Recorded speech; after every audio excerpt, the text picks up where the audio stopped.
이번 시간에는 생물의 진화에 대해서 알아보도록 하겠습니다. 지구상에 사는 생물이 변화해 왔다는 것은 틀림없는 사실입니다. 그렇다면 지구상의 생물은 왜, 또 그리고 어떻게 변화해 왔느냐, 이것을 과학적으로 어떻게 설명할 수 있냐 하는 문제가 발생합니다. 지구의 환경은 계속 바뀌어 왔습니다. 그리고 지구에 살던 생물군도 바뀌어 왔는데요. 지구의 생물체가 계속 생겨나서 유지되기 위해서는 생물체가 바뀌어온 그 환경에 잘 적응해서 생존할 수 있어야 됩니다. 그래서 생물체는 그들이 처한 환경에서 그들이 생활하고 생식하는 데 필요한 기본 요소를 충족해야 됩니다. 그리고 이런 과정은 수천 년, 때로는 수십만, 수백만 년에 걸쳐 지속적으로 일어나야 합니다. 그런데 지질학자들은 생물체가 생존한 오랜 기간 동안 모든 지역에서 많은 날씨 변화가 있었다는 증거를 제시하고 있습니다. 그리고 어떤 지역의 날씨가 심했을수록, 변화가 심했을수록 더 많은 종류의 생물체 흔적이 발견되고 있습니다. 자, 이러한 증거들은 이제 생물체의 생존 능력이 지구의 날씨의 변화에 따라 변해왔음을 또 화석들이 보여주고 있습니다. 지금은 사하라 사막지대가 한때는 매우 울창한 열대림이었다는 사실도 보여주고 있습니다. 태초에 지구에는 산소가 존재하지 않았고 그렇기 때문에 여기에 적응하는 생물과 산소가 풍부한 환경에 살아가는 생물은 다를 수밖에 없습니다.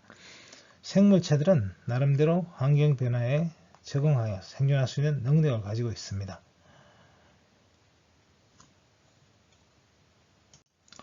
진화론은 이와 같은 진화의 사실을 설명하는 과학적 이론이라고 할 수 있습니다. 그래서 이번 시간에는 생물 진화론에 따라 알아보고 또 생물이 진화해 왔다는 증거를 살펴보도록 하겠습니다. 지구상에는 약 200만 종에 이르는 생명체가 살고 있습니다. 사진에 보이는 이 호크피쉬는 산호초 속에 숨어 있는데 언뜻 보면 산호초와 잘 구별이 되지 않습니다. 자, 생물이 어떻게 이런 형태로 바뀌어 왔을까요? 지구상에 있는 모든 생명체는 나름대로 자신의 사는 환경에 잘 적응해 왔습니다. 그래야만 자신이 포식자로부터 자신을 숨기고 또 먹잇감을 지속적으로 찾을 수 있고 그리고 또 생식을 위해서 짝을 찾을 수 있고 후손을 안전하게 키울 수 있어야 됩니다. 이런 것들을 잘 적응해온 생명체들이 지금까지 살아있다고 할 수가 있겠습니다. 그렇다면 우리는 이런 의문을 가질 수 있습니다. 생명체는 어떻게 주변 환경에 적응하게 되었을까? 그러면 또 새로운 생명체가 계속 나타난다는 것을 이론적으로 설명할 수 있는가? 과거에 있는 지구의 생명은 어떻게 생겨났는지를 또 설명할 수 있는가? 최초의 생명체는 어디서 생겨났을까? 이것이 지구상에서 처음 생겨날 수도 있고 지구 밖에서 왔을 수도 있겠습니다. 그리고 최초의 생명체는 어떻게 생겨났느냐, 이런 것들을 의문을 가지고 수업을 시작해 보도록 하겠습니다. 오랫동안 학자들은 생물종이 변하는가 변하지 않는가에 대해서 논쟁을 해왔습니다. 다시 말해서 생명체의 모습은 과거에도 그리고 미래에도 현재와 똑같을 것인가 아니면 변해왔는가 하는 것입니다. 그런데 지층 속에서 생물의 화석들이 발견되면서 의문이 생기기 시작했습니다. 왜냐하면 그 모습이 현존하는 생명체와 아주 다르면서도 또 아주 유사한 점이 많았다는 것입니다. 그래서 이런 생명의 모습이 왜 과거와 현재에 대해서 어떻게 다른가에 대해서 처음으로 설명한 사람들이 나타났습니다. 대표적인 사람이 라마르크인데요. 라마르크는 동물철학이라는 책에서 현재 생명체는 환경에 적응하며 진화해온 것이라는 주장을 했습니다. 그리고 이런 진화가 생기는 원인은 무엇이냐? 그것은 용불용술로 설명을 했습니다. 예를 들면 기린이 나무에 있는 열매를 따먹는데 나무가 커지면서 그것을 더 높은 가지에 있는 것을 따먹으려고 하면서 점점 더 목이 길어졌다. 그래서 그것을 이제 쓰느냐 안 쓰느냐에 따라서 그 진화가 그 방향으로 이제 진화가 생긴다는 것이죠.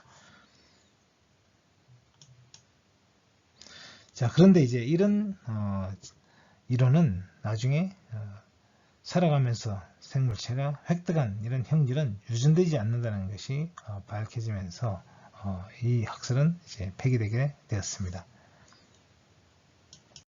생물 진화론의 새로운 방향을 제시한 사람은 다윈입니다. 다윈은 1859년에 그의 저서 종의 기원을 통해서 진화가 일어나는 메커니즘을 제시했습니다. 그가 제시한 메커니즘은 환경 변화에 따라 거기에 잘 적응하는 생물, 다시 말해서 적자가 생존한다는 이론을 주장했습니다. 그래서 이 자연의 이제 환경에 잘 적응한 이 생물은 몸에 변이가 축적되고 이것이 적응과 진화를 거쳐서 새로운 종이 태어나게 된다는 것이죠.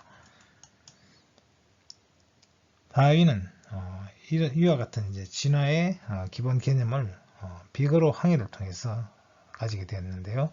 그는 1831년에서 6년까지 5년간 남미의 이제 생명체를 연구하고 동식물 화석을 채집하면서 이런 진화에 대한 개념을 갖게 됐습니다. 그는 특히 이제 이 갈라파고스 제도를 항해하면서 이 섬에 이제 살고 있는 독특하고 다양한 생명체들을 접하면서 생물들이 환경에 따라서 어떤 변이가 일어나는 것을 확인했습니다. 다윈이 이제 적자 생존을 통한 생물의 진화론을 주장하게 된 중요한 이제 사실은 첫째, 생물은 다산을 한다는 것입니다. 생명체는 가능한 많은 수의 자손을 낳고 그 반면에 생명체 생존에 충분한 자원은 없다는 것입니다. 그렇기 때문에 결국 여기에 환경에 잘 적응하는 생명체가 살아남게 된다는 것이죠. 그것이 자연의 선택이라는 것입니다. 그래서 생명체는 태어나서부터 격렬한 생존 경쟁을 겪고 결국 거기서 잘 적응한 개체만이 살아남고 그것이 이제 변이로서 축적되어서 적응하면서 변화해 간다는 것입니다. 예를 들어 보죠.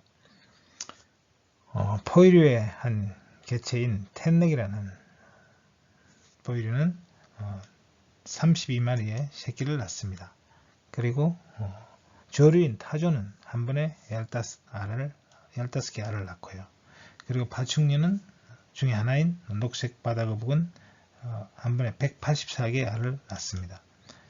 그리고 양서류는 이제 그 중에 자이언트급이는 35,000개의 알을 낳습니다.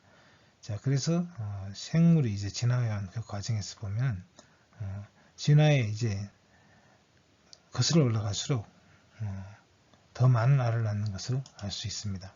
어류는 3억 개 알을 낳고 또 이제 연체동물인 후어는 4억 7,800만 개의 알을 낳는다고 합니다.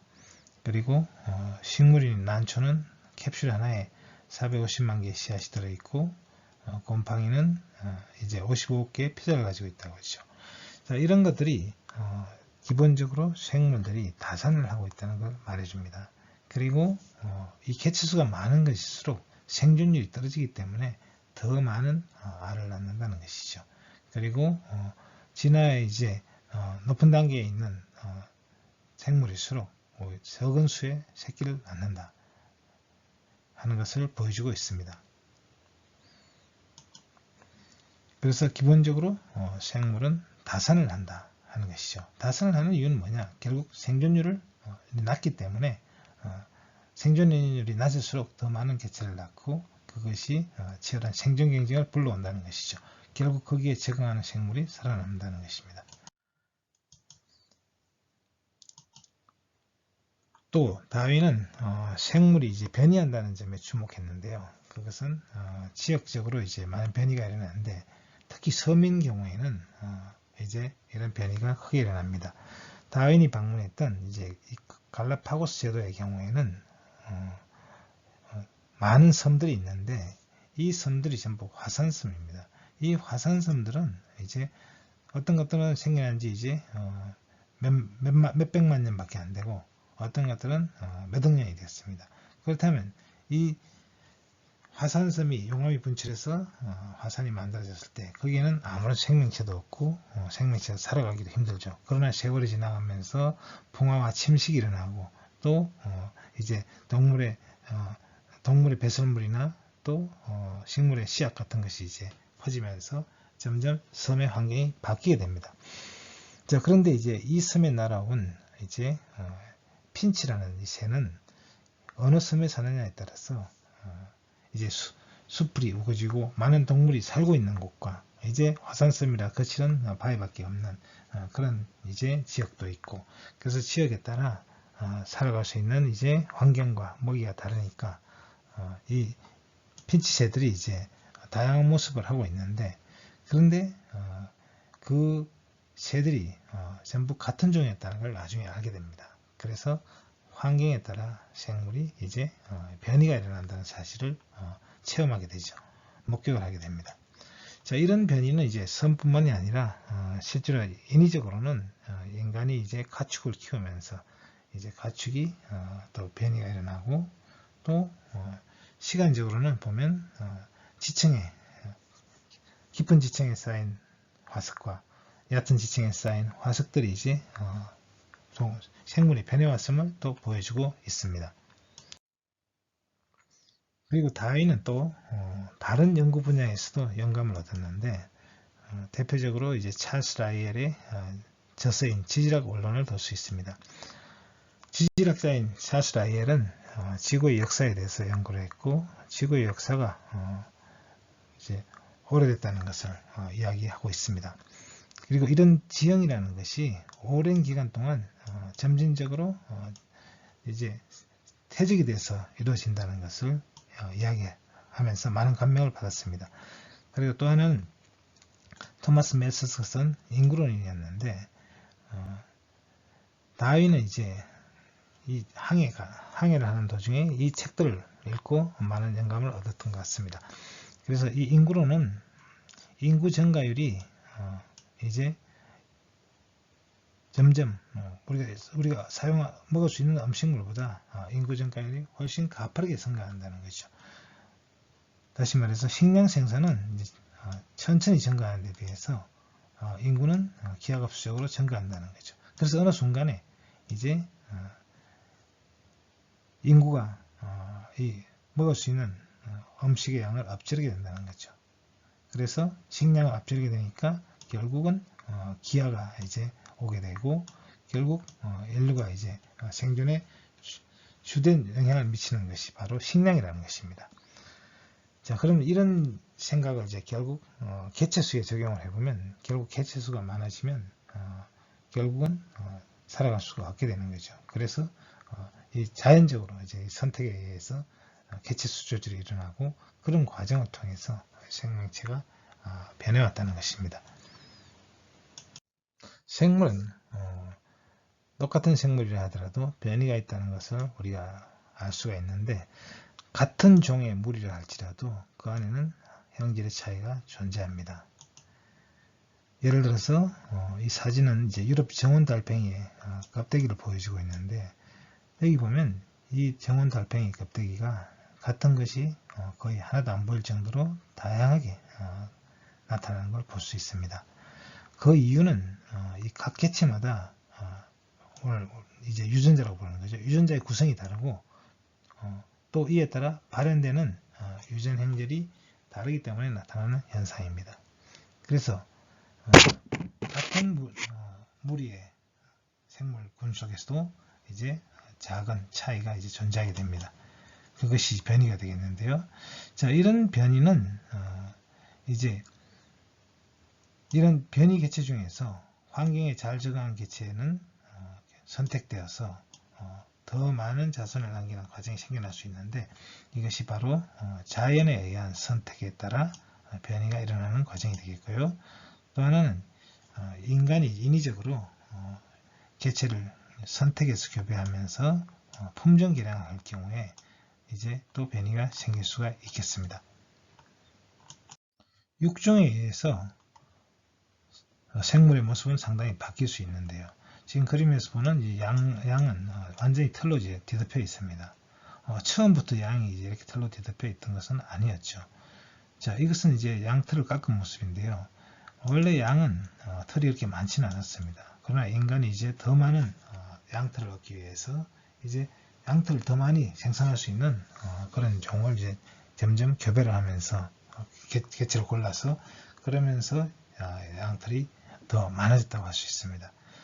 또 소의 경우도 보면, 젖소의 경우 처음부터 젖소가 많은 젖을 생산하지는 않았습니다. 그러던 것이 이제 역시 이런 품종 개량을 통해서 이렇게 젖을 많이 생산할 수 있게 된 것입니다. 자, 이런 모습들은 이제 처음에 양을 기를 때와 처음에 젖소를 기를 때, 그때의 모습과는 굉장히 수천 년 동안 많이 바뀌어 온 것이죠. 그래서 인위적인 이런 선택에 의해서 생물이 변할 수 있다면 자연 선택에 의해서도 변할 수 있을 것이다 하는 생각을 할 수 있게 됩니다. 자, 우리가 또 알고 있는 개의 종류는 매우 다양한데요. 그런데 이 개는 결국 넉대로부터 이제 넉대를 길들이면서 가축으로 기르면서 많은 이제 종이 생겨난 것입니다. 바로 이제 1만 년 전 내지 2만 년 전에 이제 가축화가 되었는데, 그리고 오늘날 볼 수 있는 수많은 개의 품종은 불과 200~300년 이 사이에 생겨난 것들입니다. 바로 이제 이런 선택과 이런 교배에 의해서 생겨난 많은 종들이 많은 이제 다양한 품종들이 생겨난 것이죠. 자, 이런 것들이 바로 인위적인 선택에 의해서 생물의 모습이 얼마나 바뀔 수 있는가를 보여주는 예가 되겠습니다. 자, 농작물의 경우도 마찬가지인데요. 우리가 먹고 있는 대부분의 농작물들은 자연 상태의 것이 아닙니다. 다 인위적인 선택 교배로 개량된 것입니다. 오늘날 가장 많이 이제 활용되고 있는 벽과식물, 예를 들어서 벼라든지 밀은 지금과 같이 이제 많은 알곡이 달려 있던 건 아니었습니다. 근데 그것이 이제 인간의 힘에 의해서 선택되고 교배되면서 이제 품종 개량이 이루어진 것이죠. 그리고 또 우리가 먹고 있는 채소, 콜라비나 케일이나 브로콜리, 이런 것들은 처음부터 있던 종이 아닙니다. 이제 야생 계절을 교배를 해서 이런 품종을 이제 만들어낸 것이죠. 자, 그래서 이런 것은 이제 옥수수나 감자 이런 것도 이런 과정을 통해서 현재와 같이 이제 많은 생산량이 늘어나고 품종이 다양하게 된 것입니다. 자, 여기서는 이제 야생벼가 현재의 벼와 이제 얼마나 다른가를 보여주죠. 이런 것들을 이제 품종 개량을 통해서 이렇게 불과 몇천 년 사이에 이렇게 바뀌어 온 것입니다. 야생밀도 마찬가지고요. 야생밀은 원래 이제 알곡이 몇 개 열리지 않았습니다. 그것을 이제 많은 알곡을 생산할 수 있도록 품종 개량이 된 것이죠. 옥수수도 마찬가지입니다. 야생에서 볼 수 있는 테오신테라는 이제 야생 옥수수를 개량한 것이 현재 옥수수라고 생각이 되고 있습니다.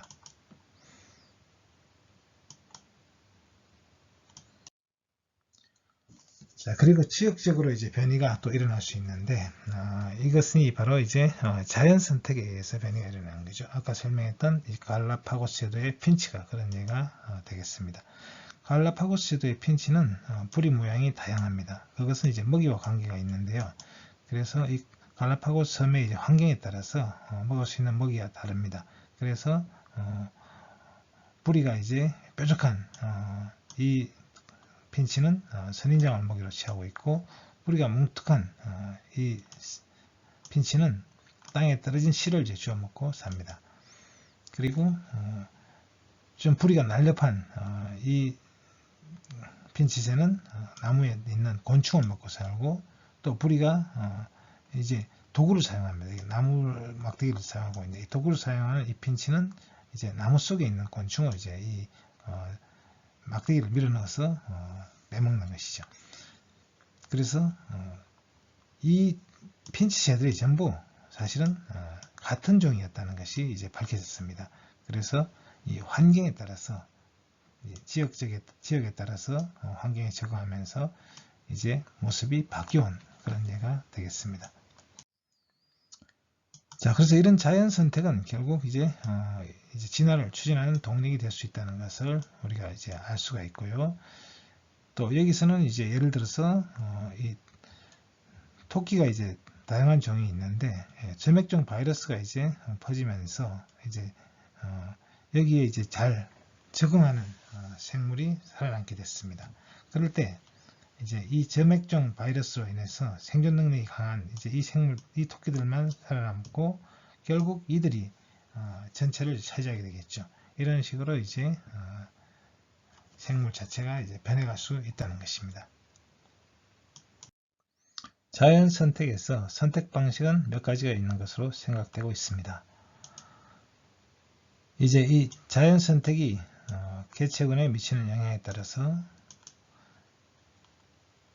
이제 지향성과 이 지향성이라는 건 뭐냐면, 원래 이제 생물군이 가지고 있던 어떤 이제 여기서는 이제 부리가 되겠습니다. 이 부리의 크기가 원래 노란색은 원래 생물이 가지고 있던, 처음에 가지고 있던 분포가 되겠죠. 그래서 부리가 큰 것과 작은 것이 이렇게 있었을 텐데, 이것이 여기서는 보면 평균적으로 이제 부리가 커지는 쪽으로 진화를 했어요. 그러면 이제 이 전체가 분포표가 오른쪽으로 이동하겠죠.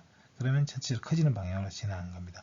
그러면 이제 평균과 다른 방향으로 진화를 했는데, 예를 들어서 갈라파고스의 이제 핀치가 더 나무 그 구멍 속에 있는 이제 벌레를 잘 잡아먹기 위해서 이제 뿌리가 점점 더 긴 것을 선호하게 됐다고 하면 뿌리가 길어지는 쪽으로 진화를 하게 됐죠. 그래서 물론 이제 그 핀치들이 모두 뿌리가 길어지는 쪽으로 진화하지는 않았을 거예요. 그래서 나무 속에 있는 곤충을 빼먹는 경우에는 뿌리가 더 길어질 수도 있고, 그러나 땅에 있는 먹이를 주워 먹는 경우는 뿌리가 짧아지는 쪽으로 진화할 수도 있겠죠. 그래서 이 지향성은 예를 들어서 뿌리가 길어지는 쪽이나 짧아지는 쪽으로 이렇게 진화할 수가 있겠습니다. 또 여기서 두 번째는 이제 안정성을 택하는 경우인데요. 지금 인간의 이제 아기죠. 아기가 태어날 때 이제 체중이죠. 태어났을 때 체중이 처음에는 넓은 분포를 보이고 있어요. 그런데 이것이 점점 이제 어떤 평균값 주위로 이제 분포하는 경향으로 바뀌고 있습니다. 자, 이것이 왜 그러냐면 인간의 경우는 이제 사실은 아기를 낳기 힘든데 이제 골반이 이제 자꾸 인간은 직립보행을 하다 보니 골반이 좁아졌어요. 그래서 머리는 커지고, 그러다 보니까 이제 이 체중이 너무 늘어나면 태어나기 힘듭니다. 그래서 실제로 이제 출산하다가 사망할 수도 있고, 이런 원인으로 인해서 이제 평균적으로 이제 더 평균 쪽의 분포가 더 줄어드는 방향으로 이런 쪽으로 이제 선택압을 받을 수 있습니다. 그리고 분단성의 경우에는 양극단을 택하게 되는 거죠. 아까 이야기했던 부리도 여기도 적용할 수 있을 텐데, 부리가 짧아지거나 길어지는 쪽으로 오히려 이제 진화해 간다는 것이죠.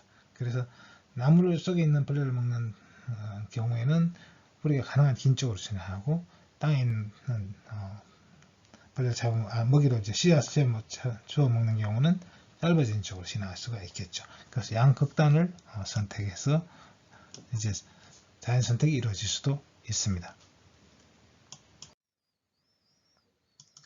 자, 생물이 이제 자신의 서식지에 이제 잘 맞도록 변화해가는 과정을 우리는 적응이라고 하는데요. 자, 이런 자연 선택에 의해서 결국 생물은 적응 과정을 거치게 되고, 결국 생물이 생존하기 위해서 가장 중요한 요인 중에 하나가 적응이 되겠습니다. 기후가 이제 새로운 서식지로 이제 왔을 때는 기후 변화에 잘 적응을 해야 살아남을 수가 있겠죠. 그리고 지속적인 이제 식량원을 확보할 수 있어야 되겠고, 또 포식자로부터 벗어날 수 있어야 되고, 또 자신만의 어떤 영역, 그런 영역을 이제 확보해야 되겠습니다. 이런 것들이 이제 적응해가는 과정에 필요하다고 할 수 있죠. 그래서 생물들은 이제 다양한 방법으로 적응을 하고 있습니다. 자, 여기서는 이제 예로서 왼쪽에 있는 작은 멋쟁이 나비는 불규칙한 방향으로 새들이 예측할 수 없는 방향으로 날아가지고 새들이 잡기 어렵게 만들고, 제왕나비는 독이 있는 이제 식물을 먹음으로써 이제 토하게 하고, 또 다시 이제 자기를 이런 제왕나비를 잡아먹지 않도록 이제 그것을 각인시키도록 이제 독이 있다는 이런 특정한 무늬를 이제 가지고 있음으로써 기억하게 해서 다시 잡아먹지 않도록 이제 보호하는 방향으로 진화를 했고, 바이스로이 나비는 이제 독은 없지만 제왕나비를 흉내내 가지고 비슷한 모양으로 이제 혼동하도록 만들어서 이제 새를 피하는 그런 방법으로 진화해 갔습니다. 생물 종이 이제 다른 종으로 분화하는 과정을 종분화라고 하는데요. 이런 종분화 과정을 통해서 생물은 이제 새로운 종으로 또 진화하게 되는 것입니다. 종분화는 하나의 종이 둘 이상의 종으로 나뉘는 진화의 과정을 말하는데, 이런 종분화가 된 종들은 서로 간에는 이제 교배를 하지만 다른 군집의 개체와는 교배하지 않는 이런 생물 군집을 종분화라고 합니다. 자, 여기서는 이제 이 산을 경계해서 새의 울음소리가 이제 바뀌게 되는데, 이런 과정을 울음소리가 바뀌면서 이제 서로 교배를 하지 않겠죠. 물론 지역적으로 이제 이것이 분리가 되고, 또 그러면서 울음소리도 바뀌고, 그럼으로써 이제 서로 이제 짝을 부를 때 나타나지 않겠죠. 그런 과정을 통해서 종분화가 일어날 수 있습니다. 실제로 종이 이제 완전히 분리되기 전에 지역에 따라 분리되는 이런 종, 이걸 아종이라고 하는데요. 이런 아종 단계에서는 사실은 이제 어느 정도 교배가 될 수도 있지만, 그러나 이제 이것이 그런 상태가 오래 지속되면서 다른 종으로 완전히 이제 분리되어 가는 과정, 이런 것을 이제 종분화라고 합니다. 그래서 최종적으로 이제 생물은 이 종분화를 통해서 새로운 종으로 분리되어 나가게 되겠습니다. 생물 진화의 마지막 단계는 멸종입니다. 실제로 지구 역사상 많은 생물 멸종이 있었고, 특히 이제 6차례 정도의 생물 대멸종 사건이 있었습니다. 그래서 지금 이 도표에서는 이제 현생이온 이후로 이제 캄브리아기부터 시작을 해서 신생대 제3, 제4기까지 여러 차례 일어났던 생물 멸종을 지금 보여주고 있습니다. 자, 특히 이제 유명했던 멸종이 이제 캄브리아기 오르도비스기에 일어났던 고생대 오르도비스기에 일어났던 이제 멸종이 있고요. 그리고 대봉기의 멸종, 또 페름기에 일어났던 대멸종, 그리고 중생대에는 이제 트라이아스기와 백악기에 일어났던 대멸종 사건들이 유명합니다. 자, 이 시기에는 이제 생물종이 적게는 20% 정도에서 많게는 거의 80%까지 생물종들이 멸종을 하는 대멸종 사건이 있었습니다. 자, 이런 생물의 멸종은 이제 어떤 한 종에 이제 그치기도 하지만, 또 새로운 생물, 다른 생물들에게는 새로운 기회가 되기도 했습니다. 그래서 또 많은 새로운 생물들이 나타나기도 했습니다. 자, 이 편은 이제 지구 역사에 나타난 6대 멸종 사건을 이제 말해주고 있습니다. 자, 이런 대량 멸종기의 이제 이산화탄소 농도는 큰 변화가 일어나기도 하는데, 그래서 이런 멸종의 원인은 다 조금씩 다르기도 합니다만, 이런 화산 폭발에 의해서 일어나기도 하고, 아니면 운석 충돌에 의해서 일어나기도 하고, 그래서 지구 환경 자체가 이제 크게 바뀌는 경우가 많았습니다.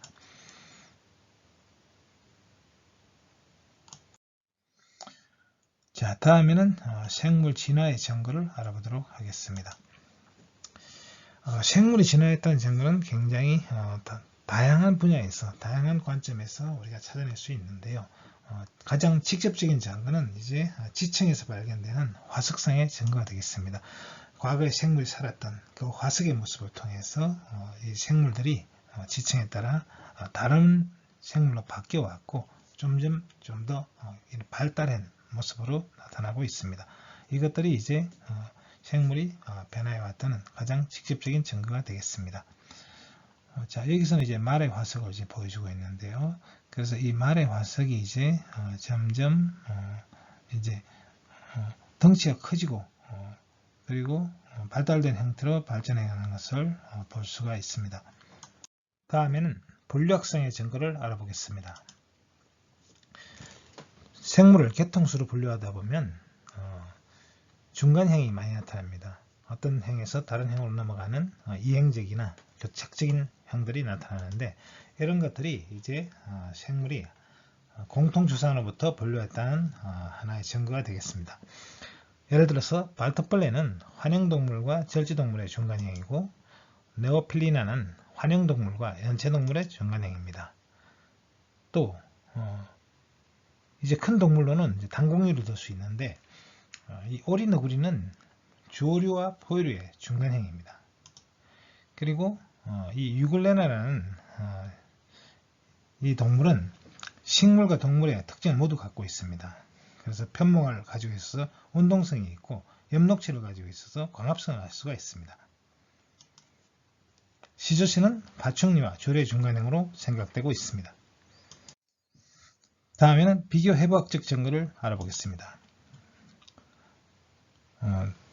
대표적으로 상동기관을 들 수 있는데요. 상동기관이란 기본적인 구조는 같지만 다른 역할을 하는 기관입니다.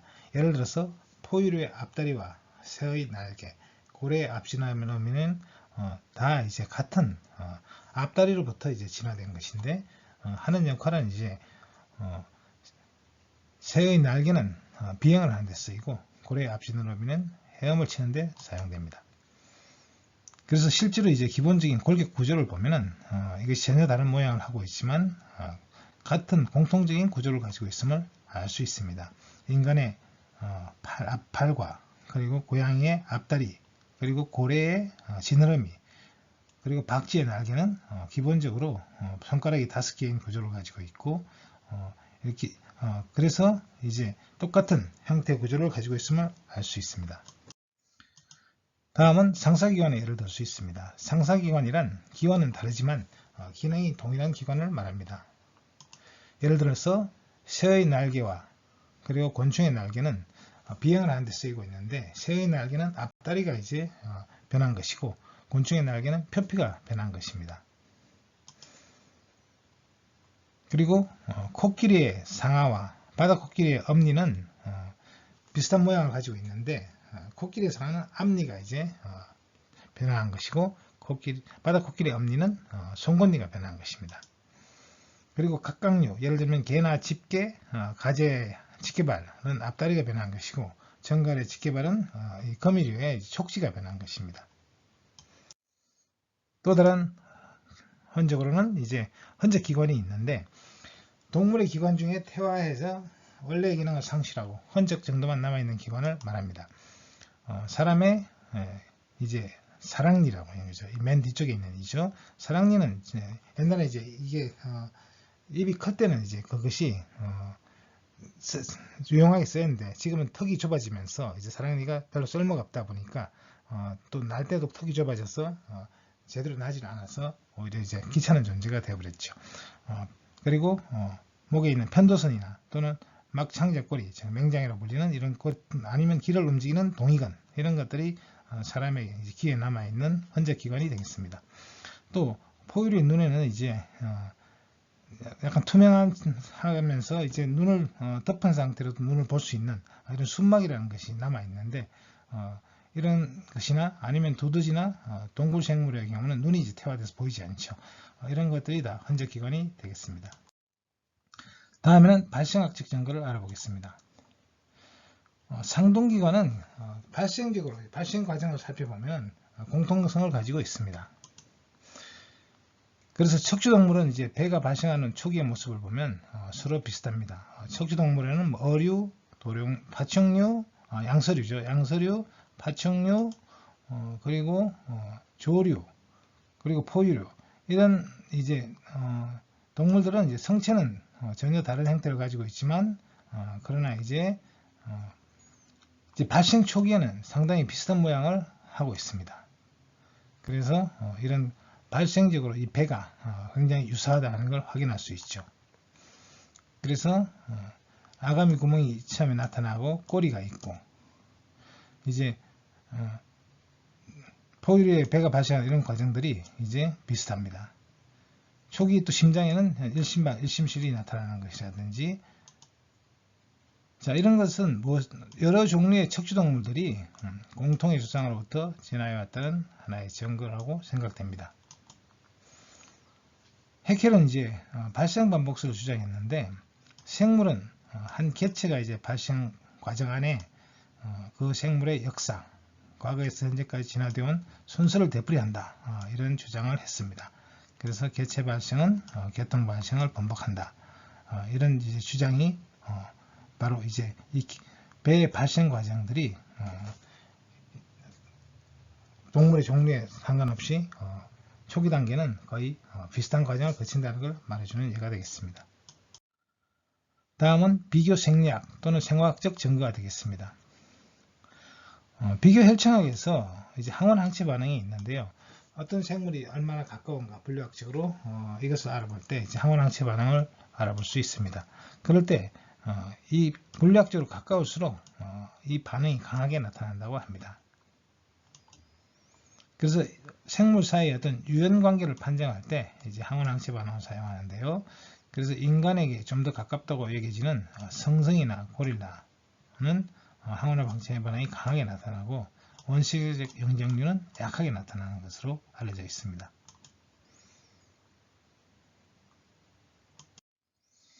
다음은 생물지리학적 증거가 되겠습니다. 오스트레일리아에는 원시적인 포유들이 있는데 예를 들면 유대류가 있고요.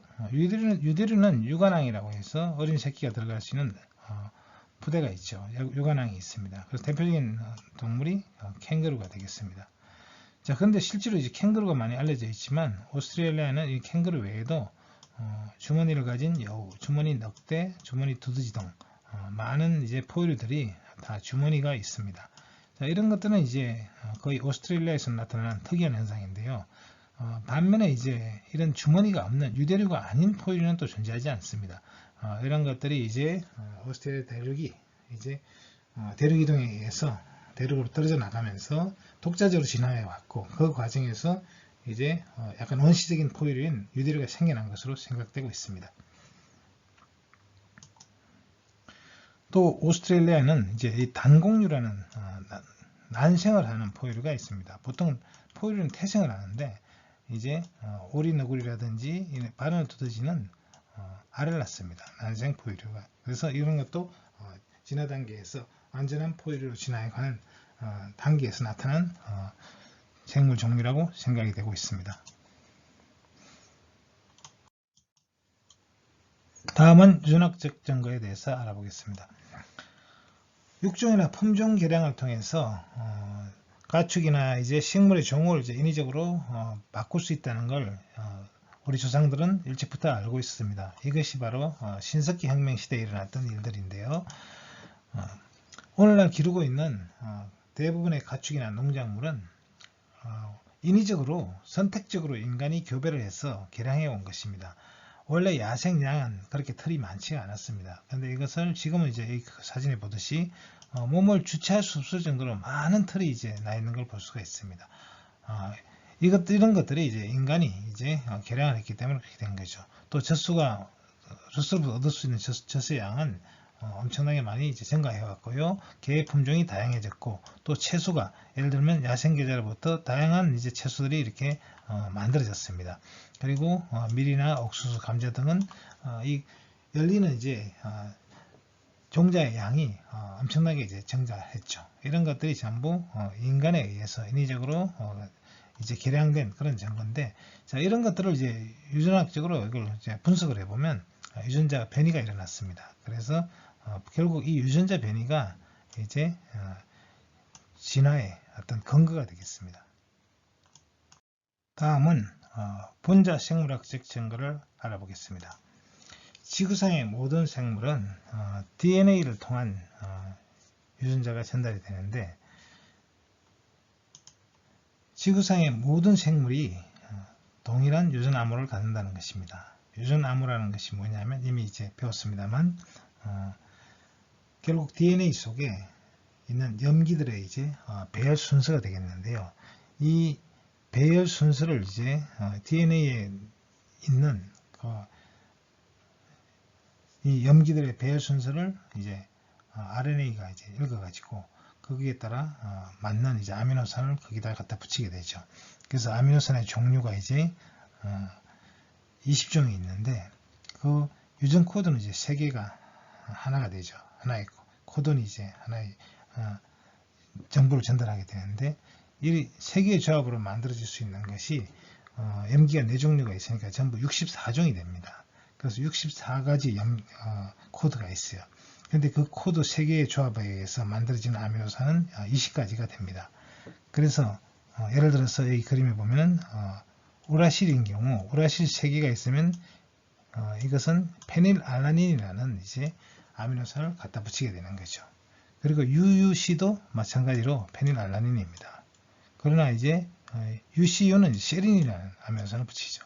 자, 그러면 이런 이제 어느 아미노산을 붙일지 이런 것을 이제 해석하는 것이 바로 유전 암호가 되겠는데, 근데 이 유전 암호가 지구상의 모든 생물, 바이러스까지 포함해서 똑같은 유전 암호를 가지고 있다는 것입니다. 이것은 생물이 이제 공통조상으로부터 진화해 왔다는 가장 결정적인 증거라고 할 수 있습니다. 자, 우리는 진화의 수많은 증거들을 찾아봤는데요. 이처럼 생물이 진화해 왔다는 증거는 차고 넘칩니다. 그렇다면 진화는 어떻게 일어나는 것일까요? 진화는 결국 유전자 수준에서 작동합니다. 생물이 어쨌든 변화되었을 때 그 변화는 환경에 적응하고 또 자연 선택에 의해서 환경에 적응하고 변화되면서 그것이 결국 유전자의 어떤 변화로 이어지고, 그 유전자의 변화가 계속 후손들에게 이어지고 이러면서 이제 계속 생물은 진화해온 것으로 생각됩니다. 그렇다면 자손들은 모두 부모를 닮는데 왜 새로운 종이 나타날 수 있는가? 왜 새로운 종이 나타나는가? 이런 질문을 던져볼 수 있겠습니다. 유전자들이 이제 후손에 이어지면서 복사되고 다음 세대로 전달되는 이 방식은 완벽합니다. 그렇지만 완전히 완벽하지 않아요. 그래서 일단 이것이 복사되고 다음 세대로 전달되는 이 방식이 거의 완벽하기 때문에 자손은 부모를 닮는 것이죠. 그러나 이것이 완전히 완벽하지 않기 때문에 어떤 변이가 일어나고 이런 변이가 축적이 되면서 새로운 종이 태어날 수 있습니다. 그것이 완전히 이제 완벽하지 않기 때문에 또 생겨나는 현상이라고 할 수 있습니다.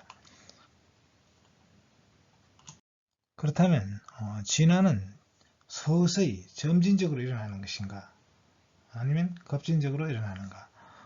생물이 이제 진화해온 그런 역사를 이제 화석을 통해서 살펴보면 많은 생물들이 이제 어느 시기를 기점으로 갑자기 나타나기도 합니다. 그래서 이 진화라는 것이 이제 시간에 따라서 과연 점진적으로 변해가는 것이냐, 아니면 급진적으로 어느 시기에 많이 변하는 것인가, 이제 이런 두 가지 견해가 있습니다. 그러면 생물들이 이제 어떤 환경의 변화, 급격한 변화가 일어나면 그때 이제 그 환경에 적응하기 위해서 많은 생물들이 이제 변화될 수밖에 없을 겁니다. 그런 점에서 어떤 면에서는 생물의 변화는 어떤 역사적인 사건을 통해서 급진적으로 변화되기도 하는 것으로 생각됩니다. 예를 들어서 이제 운석 충돌에 의해서 이제 중생대에 공룡이 멸종을 했습니다. 그럼으로써 이제 어떤 이제 니치가 이제 비어 있게 되는 거죠. 그럼으로써 그 방향에 이제 많은 생물들의 이제 새로운 기회가 생겨난 것이거든요. 그러면서 생물들은 또한 급진적으로 이렇게 변화가 일어나는 것으로 생각됩니다. 진화론은 수많은 증거가 있고 또 생물이 분명히 과거에서 현재로 오면서 근본적으로 변해왔다는 것은 틀림없는 사실입니다. 그럼에도 불구하고 진화론은 여전히 많은 논쟁을 낳고 있고 또 진화론에 대한 반론도 만만치 않게 일어나고 있습니다. 그 이유는 무엇일까요? 일단은 진화의 사실과 진화의 이론에는 차이가 있다는 것입니다. 진화의 사실이란 이제 생물이 단순한 구조로부터 복잡한 과정으로 진화해 왔다는 것입니다. 그것은 이제 화석을 통해서 또 분자 생물학적 연구로 또 지질학적 증거로 이 모든 것으로 보면 생물이 변해온 것은 틀림없습니다.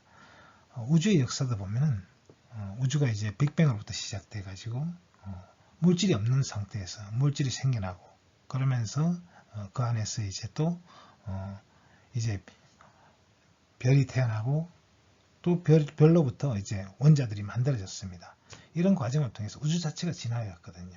우주가 진화해 왔는데 그리고 지구 자체도 또 진화해 왔는데 생물이 진화하지 않았다는 건 전혀 맞지 않는 이야기죠. 자, 그래서 진화의 사실 자체는 틀림없습니다.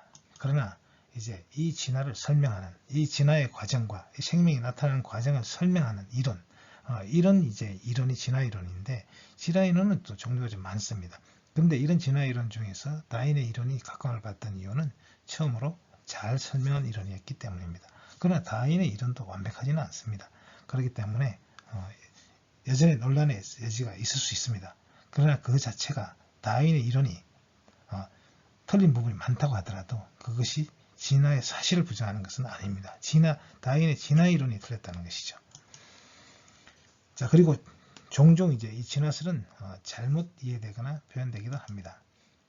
그래서 이 진화 이론이 바로 이제 옳고 그르냐 이것이 이제 진화의 사실 자체를 부정하지는 못한다는 것입니다.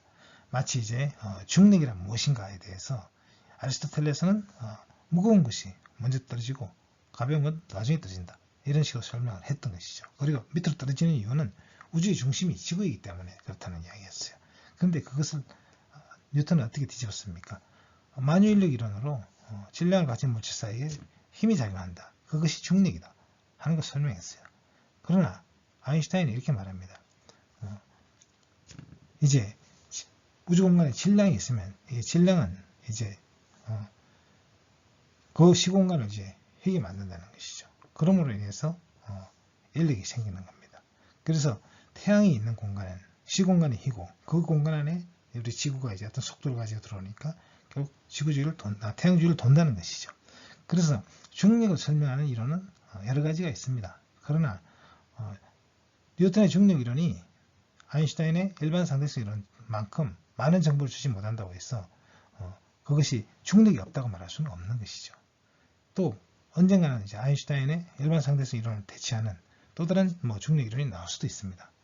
그러나 이제 이런 어떤 학설 자체가 이론 자체가 완벽하지 않다고 해서 중력이 존재한다는 걸 부정할 수 없는 것처럼 진화 이론이 설명하지 못하는 부분이 있다고 해서 진화의 사실 자체를 부정할 수는 없다는 것입니다. 오늘날 이 진화론은 세포론과 마찬가지로 생물학의 근본이 되는 이론입니다. 이런 세포를 생각하지 않고 생물을 생각할 수 없듯이 진화의 개념 없이 이해할 수 있는 생물학은 없다. 이렇게 말하는 생물학자도 있습니다.